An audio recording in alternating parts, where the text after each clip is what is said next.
இன்றைய தினம் தமிழாய்வு மையம் இலங்கை பிரித்தானியா ஆதரவுடன் திரு மு. திருநாவுக்கரசு அவர்களால் எழுதி வெளியிடப்படுகின்ற பூகோளவாதம் புதிய தேசியவாதம் என்ற தலைப்புடன் கூடிய வரலாற்று ஆய்வு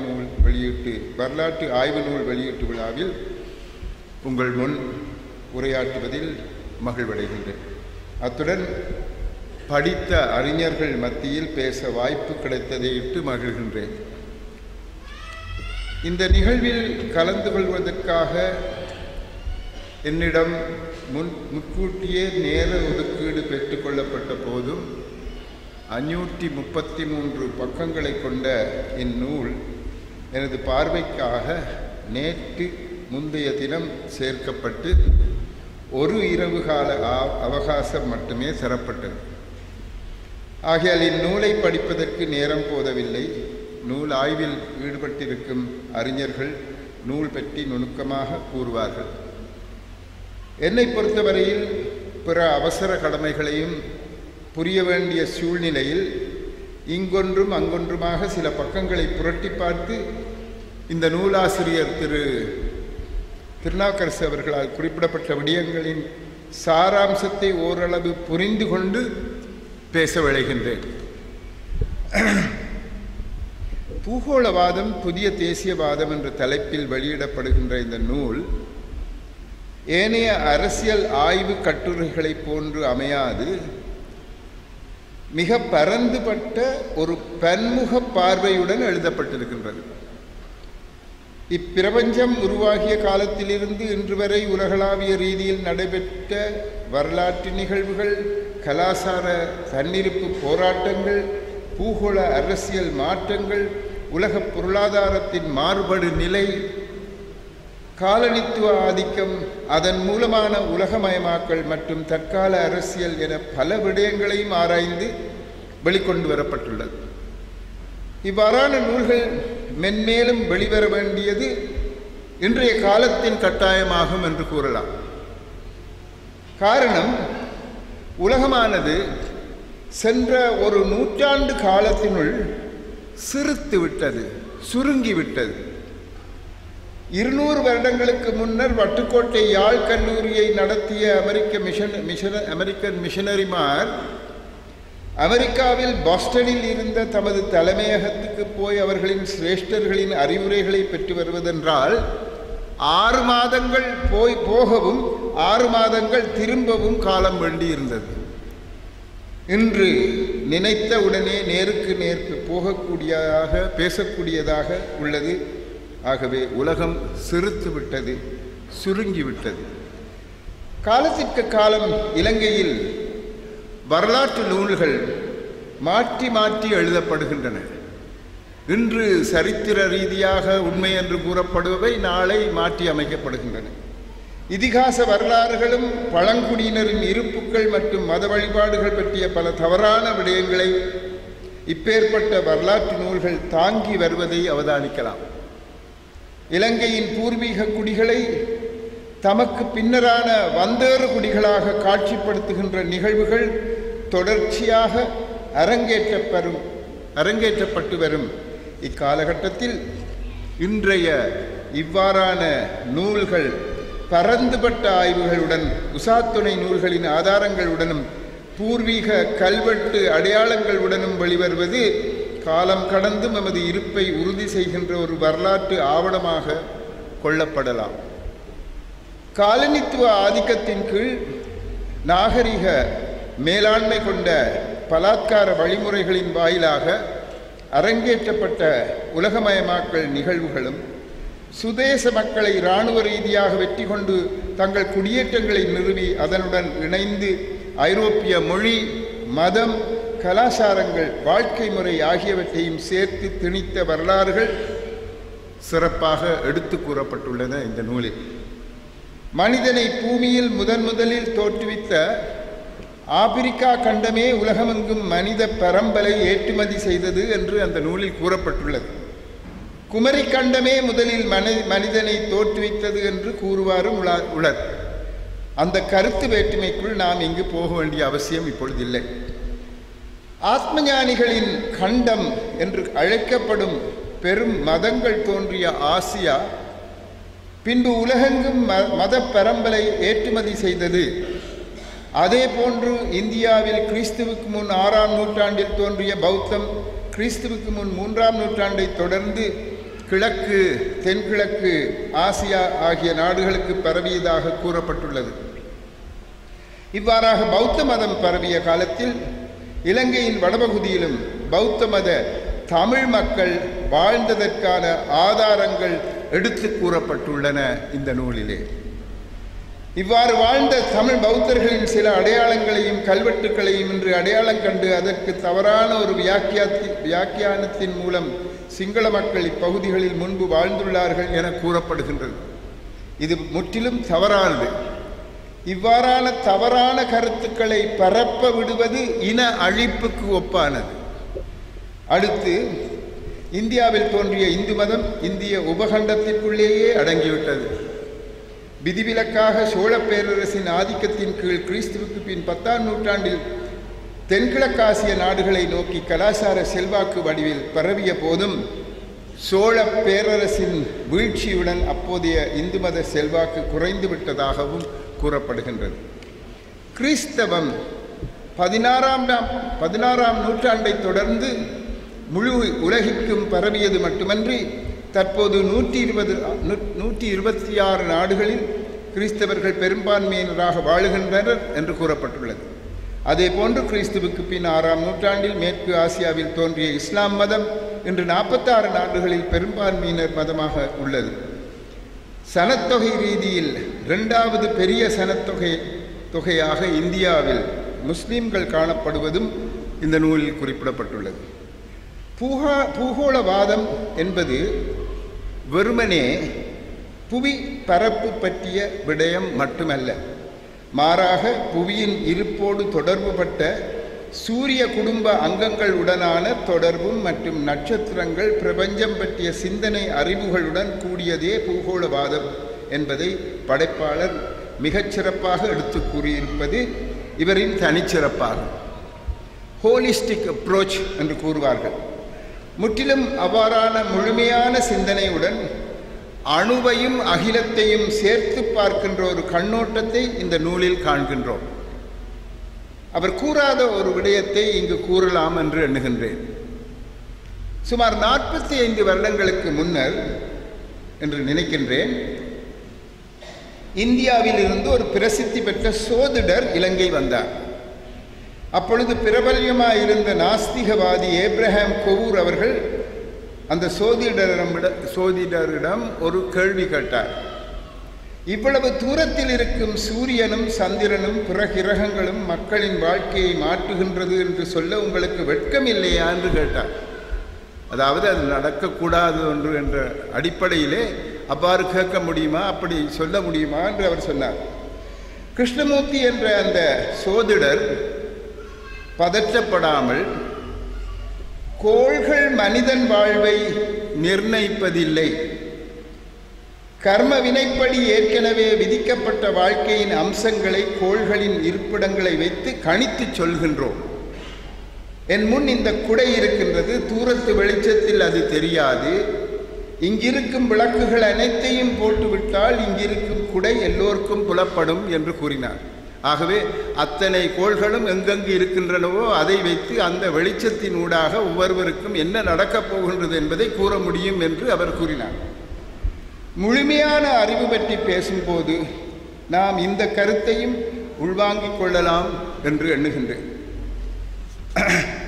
மேலும் இன்றைய நூலில் புவிப்பரப்பில் காணப்படுகின்ற இயற்கை சார்ந்த அம்சங்களையும் மூலவளங்கள், தாவரங்கள், விலங்கு உயிரினங்களையும் பேணி பாதுகாப்பது இன்னொரு அம்சமாக எடுத்துக்காட்டப்பட்டு இருப்பதுடன் இயற்கைக்கும் ஏனைய ஜீவராசிகளுக்கும் மனிதனுக்கும் இடையே, இயற்கைக்கும் ஏனைய ஜீவராசிகளுக்கும் மனிதனுக்கும் இடையே ஒரு சமநிலையை பேணுவதன் அவசியம் பற்றியும் சிறப்பாக எடுத்து கூறப்பட்டுள்ளது. சரித்திர ரீதியாக கூறிக்கொண்டு வருபவர் எதையெல்லாம் சேர்த்து அந்த முழுமையான நோக்கத்தை எடுத்து காட்டுகின்றார் என்று பாருங்கள்.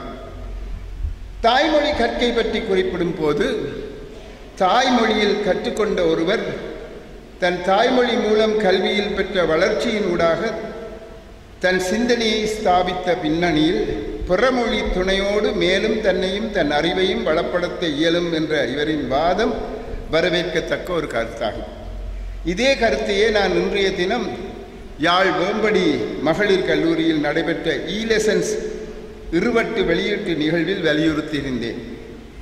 அதாவது தாய்மொழி கற்கையானது தனது பாட விடயப்பரப்புகளை சொந்த மொழியில் சிறப்பாக புரிந்து கொண்டு கல்வி கற்கின்ற போது பலவித பலன்கள் கிட்டுகின்ற போதும் சர்வதேச மொழியாக அங்கீகரிக்கப்பட்ட ஆங்கில மொழி கற்கை நிறையையும் சமகாலத்தில் மேலோங்கச் செய்வதன் மூலமே உயர்நிலைகளை எட்டுவதற்கு வாய்ப்பாக இருக்கும் என்ற ஒரு குறிப்பை அங்கு முன்வைத்தேன். அதே குறிப்பையே இங்கும் நூலாசிரியர் குறிப்பிட்டிருப்பது எமது கருத்து ஒற்றுமையை வலியுறுத்துவதாக அமைகின்றது. இவ்வாறு பூமி, பிரபஞ்சம், பூகோளவாதம் என்ற தலைப்புகளின் கீழ் ஆராய்ந்த ஆசிரியர் இலங்கை தமிழர்களின் நிலை பற்றியும் மிக தெளிவாக ஆராய்ந்து குறிப்புகளை வெளியிட்டுள்ளார். சமஷ்டி என்ற வடமொழி சொல் பிரயோகத்தால் விளைந்த வரலாற்று நகர்வுகளும் அதனையொட்டி தமிழ் மக்களுக்கு ஏற்பட்ட பாதிப்புகளையும் அவர் எடுத்து கூறியுள்ளார். தம்மதீப கோட்பாட்டின்படி இலங்கை தீவு பௌத்த தர்மத்திற்கென புத்த பகவானால் தேர்ந்தெடுக்கப்பட்ட அல்லது ஆசி வழங்கப்பட்ட பூமி என்ற கருத்துருவம் மேலோங்க பௌத்த மதம், சிங்கள மொழி, அரசு என்ற மூன்றும் ஒன்றுடன் ஒன்று பின்னி பிணைந்து சிங்கள மேலாதிக்கத்தை உருவாக்கியமை பற்றியும் குறிப்பிட்டுள்ளார். கண்டிய சிங்களவர்கள் கரையோர சிங்களவர்களை விட உயர்ந்தவர்கள் எனவும் கரையோர சிங்களவர்கள் இரண்டாம் பட்சமானவர்கள் என்ற நிலைப்பாட்டில் கண்டியர்கள் இருந்த காலத்தில், அவ்வாறு நினைத்து கொண்டிருந்த காலத்திலேயே SWRD பண்டாரநாயக்காவினால் சமஷ்டி கோரிக்கை முதலில் 1926 முன்மொழியப்பட்டது. சிங்கள தலைவர்களிடமிருந்து இவ்வாறு முன்மொழியப்பட்ட போது அவை பற்றி அக்கால தமிழ் தலைவர்கள் கண்டுகொள்ளாதது வருத்தத்துக்குரியது. அக்காலத்திலேயே தமிழ் மக்களின் இருப்புக்கான நிரந்தர தீர்வு ஒன்று கிட்டுவதற்கான வாய்ப்பான காலம் கனிந்த போதும் அதனை கருத்தில் கொள்ளாது பிரித்தானிய சாம்ராஜ்யத்திலும் மற்றும் கடல் கடந்த நாடுகளிலும் கல்விசார் தொழில் வாய்ப்புகளை தமிழ் மக்கள் பெறுவதற்கான சிந்தனைகளுக்கே தமிழ் தலைவர்கள் முக்கியத்துவம் கொடுத்தார்கள். இன்று கூட என்ன நடக்கின்றது? எங்கள் மாணவர்கள் நன்றாக படிக்கின்றார்கள், டாக்டர்களாக, என்ஜினியர்களாக வருகின்றார்கள், உடனேயே வெளிநாடு சென்று விடுகின்றார்கள். அவர்களுக்கு இனாமாக தரப்படும் கல்வி வெளிநாடுகளுக்கு பயன்படுத்தப்படுகின்றது. அதே போன்று தமிழ் மக்களின் எழுச்சி பெற்ற கல்வி கற்ற நடுத்தர வர்க்கம் இந்த மண்ணில் இருந்து வெளியேற வளமான மூளைகளை தமிழ் மண் இழக்க நேர்ந்தது. இதை அவர் கூறுகின்றார் ஆசிரியர். இதனால் தமிழ் மூளைகள் தமிழ் தேசியம் சார்ந்த சமூக சிந்தனையை கைக்கொள்ளாது உத்தியோகம் சார்ந்த திரவியம் தேடும் வழியை நோக்கி திசை திரும்பியதன் விளைவே இன்று நமது தேசிய சிந்தனைகளில் காணப்படக்கூடிய பின்னடைவுகளாக இருக்கின்றன என கூறப்பட்டுள்ளது. தமிழ் மக்களுக்கு பிரிந்து செல்லும் உரிமையுடன் கூடிய சுயநிர்ணய உரிமை உண்டு என்ற ஒரு தீர்மானத்தை 1944 ஆண்டில் முதன்முறையாக டாக்டர் S.A. விக்ரமசிங்க நிறைவேற்றிய போதும், கம்யூனிஸ்ட் பார்ட்டியிலிருந்து நிறைவேற்றிய போதும் இந்தியாவுடன் இணைவதற்கான வாய்ப்புகள் உள்ளதாக இலங்கை தேசிய காங்கிரஸ் ராஜதந்திர நகர்வுகளை மேற்கொண்டதன் வாயிலாக அது கைகூடாமல் போனது. ஸ்ரீ வல்லபாய் பட்டேல் அவர்கள் இந்தியாவுடன் ஒன்று சேர்க்கப்பட வேண்டிய நாடாக இலங்கையை அப்போது அடையாளம் காட்டியிருந்தார். என்னென்ன நாடுகள், எந்தெந்த அரசர்கள், சிற்றரசர்களுடைய நாடுகளை ஒருமித்து சேர்த்து இந்திய உபகண்டமாக மாற்ற வேண்டும் என்று குறிப்பிடும் போது இலங்கையையும் அதனோடு சேர்த்திருந்தார். இந்தியாவுக்கு சாதகமாக பேசி வந்த சிங்கள தலைவர்கள் சுதந்திரம் கிடைத்ததும் மலையக மக்கள் 10 லட்சம் பேரின் குடி உரிமைகளை பறித்தார்கள். இந்தியாவை புறக்கணித்து பிரித்தானியாவுடன் கூடிய பிணைப்பை ஏற்படுத்தி கொண்டார்கள்.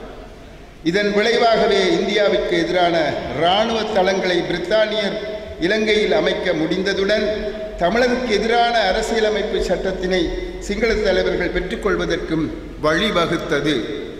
அப்போது கூட தமிழ் தலைவர்கள் புவிசார் கண்ணோட்டத்தை அல்லது சிங்கள தலைவர்களுக்கும் மற்றும் பிரித்தானிய ஆட்சியாளர்களுக்கும் இடையேயான அரசியல் உள்நோக்கங்களை சந்தேக கண்கொண்டு நோக்காமை அவர்களின் கற்பனை நிறைந்த அரசியல் சிந்தனைகளையும் சிங்கள தலைவர்களின் மதிநுட்பம் மிக்க அரசியல் நகர்வுகளையும் எடுத்து காட்டுவதற்கான சிறந்த உதாரணங்களாக இந்த நூலில் குறிப்பிடப்பட்டுள்ளது. மிகச்சிறந்த அறிவாளியாகிய பேராசிரியர் ஸ்ரீ சி சுந்தரலிங்கத்திடம் நீயே சிறந்த மதியூகி என்றதும் யார் கூறினார்கள்? டி.எஸ். சேனநாயகர். நீயே சிறந்த மதியூகி என்றதும் அவர் தமிழர் தவிர்ந்த சிங்களவர் மட்டும் பேன் சிங்கள கேபினட் தமிழர் தவிர்ந்த சிங்களவர் மட்டும் அமைச்சரவையை நியமிக்கும் வழிமுறைகளை டி.எஸ். சேனநாயக்காவிற்கு எடுத்து கூறியிருந்தமை இந்த தருணத்தில் நினைவுக்கு வருகின்றது. எங்களுக்கு கெட்டித்தனம் இருக்கின்றது, படிப்பு இருக்கின்றது, ஆற்றல் இருக்கின்றது. ஆனால் எங்களை எந்த விதத்திலே சிங்கள தலைவர்கள் மாற்றி அமைத்து தமக்கு சாதகமாக நடந்து கொண்டுள்ளார்கள் என்பதை இந்த நூல் விவரிக்கின்றது. மலேக மக்களின் குடியுரிமை பறிக்கப்பட்ட நிலையில் எஸ்.ஜே.பி. செல்வநாயகம் விலகி சமஷ்டி கோரிக்கையை முன்வைத்து 1949ஆம் ஆண்டில் சமஷ்டி கட்சி என்ற புதிய கட்சியை தொடங்கிய போதும் கண்டிய சிங்களவர்களும் கரையோர சிங்களவர்களும் கைகோர்த்து தமிழ் மக்களை ஒடுக்கத் தொடங்கியதன் பின்புதான் 1956 அளவில் தமிழ் தலைவர்களுக்கு சமஷ்டி முறை பற்றிய உண்மையான ஞானோதயம் தோன்றத் தொடங்கியது என்ற செய்தியை வருத்தத்துடன் தெரிவித்துள்ளார் ஆசிரியர். எஸ்.டபிள்யூ.ஆர்.டி. பண்டாரநாயக்க என்ற கரையோர சிங்களவர் ஸ்ரீமாபோ பண்டாரநாயக்க என்ற கண்டிய பெண்ணை மணம் முடித்த போதே கண்டிய கரையோர சிங்கள உடன்பாடு தொடங்கிவிட்டது என்று கூறலாம். அவ்வாறான மேல்மட்ட பிணைப்பு கண்டிய சிங்களவரை சமஷ்டி கோரிக்கையில் இருந்து கீழ் இறக்க வைத்தது. இரு சாராரும் சேர்ந்து எம்மை ஒதுக்க தலைப்பட்டார்கள். வெள்ளைக்காரர்கள் பிரித்து ஆள தமிழர்கள் பயன்பட்டார்கள் என்றும், அதாவது நாட்டில் உள்ள இனங்களை பிரித்து தங்களுடைய ஆட்சியை செலுத்துவதற்காக வெள்ளைக்காரர்கள் தமிழர்களை பாவித்துக் கொண்டார்கள் என்றும், தமிழர்களுக்கு அளவுக்கு அதிகமான சலுகைகள் வழங்கப்பட்டன என்றும் கூறி மீது அநீதிகள் கட்டவிழ்க்கப்பட்டன. இவ்வாறு காலத்திற்கு காலம் தமிழ் மக்களுக்கு இழைக்கப்பட்ட அநீதிகள் 1956இல் சிங்கள மொழி ஆட்சி மொழியாக ஆக்கப்பட்டமை, அதனைத் தொடர்ந்து தனி ஈழம் பற்றிய சிந்தனை உருவாகிய விதம், உலக தமிழாராய்ச்சி மாநாட்டு படுகொலைகள், இனவாரி தரப்படுத்தல் என்ற பல விடயங்களையும் ஆராய தவறாத ஆசிரியர் 1983ஆம் ஆண்டின் கருப்பு ஜூலை, இனி தமிழ் மக்களை கடவுள்தான் காப்பாற்ற வேண்டும் என்ற தந்தை செல்வநாயகத்தின் கூற்று, முள்ளிவாய்க்கால் தந்த பெரு வலி, தமிழ் இனத்துக்கு ஏற்பட்டிருக்கும் மனவலி ஆகிய அனைத்தையும் தொட்டு சென்று இறுதியாக ராஜபக்சர்களின் வழியில் அமைதியாக செல்லும் சிறிசேன ராஜபக்ச அவர்களின் வழியில் அமைதியாக செல்லும் சிறிசேன என்ற தலைப்புடன் முடிவுக்கு கொண்டு வந்திருக்கின்றார். இதனால்தான் நாங்கள் அவர்களிடையே அடிப்படையில் சில கொள்கைகள் இருக்கின்றன, தங்களுக்குள் எந்த விதத்தில் அவர்கள் போரிட்டு கொண்டாலும் முரண்பட்டு கொண்டாலும் அந்த அடிப்படையில் இருந்து அவர்கள் தவறமாட்டார்கள், தவறிவிட மாட்டார்கள். அந்த அடிப்படை தமிழ் மக்கள் சார்ந்தது என்பதை மேலும் மேலும் இதுவரை காலமும் கூறி வந்துள்ளோம். இந்நூலை பற்றி விலாவாரியாக ஆராய்வதற்கோ அல்லது குறிப்புகளை மேற்கொள்வதற்கோ கால அவகாசம் அற்ற நிலையில் எனது குறிப்புகளை இந்த அளவில் நிறைவு செய்கின்றேன். ஆசிரியர் திருநாவுக்கரசரின் முழுமையான உலக நோக்கும் தமிழ் மக்கள் மீது அவருக்கு இருக்கும் கரிசனையும் அவர் நூலில் நாம் வாசித்தவற்றில் இருந்து தெற்றென புலப்படுகின்றன. இவ்வாறான நூல்கள் இன்றைய காலத்தின் கட்டாயம் என்று கூறி ஆசிரியரை பாராட்டி, அங்கு இலங்கைக்கு வராத அந்த ஆசிரியரை பாராட்டி, இந்தியாவில் இருக்க வேண்டிய நிர்பந்தத்தை கொண்டுள்ள அந்த ஆசிரியரை பாராட்டி எனது உரையை இத்துடன் நிறைவு செய்து கொள்கின்றேன். நன்றி, வணக்கம்.